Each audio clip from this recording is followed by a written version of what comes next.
আমাদের ইসলামের 4টা মজহব।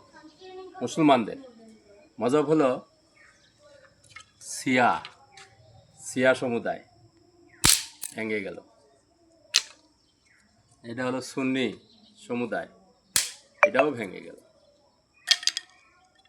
এটা হলো ওয়াহাবি, এটাও ভেঙে গেল। এটা হলো আহলে হাদিস। আমাদের মজহব আলাদা আলাদা আছে দেখে আমাদেরকে সবাই ভেঙে ফেলতে পারতেছে। যদি আমরা সব যৌথভাবে একত্রে থাকি তাহলে কারো ভাঙ্গার শক্তি নাই।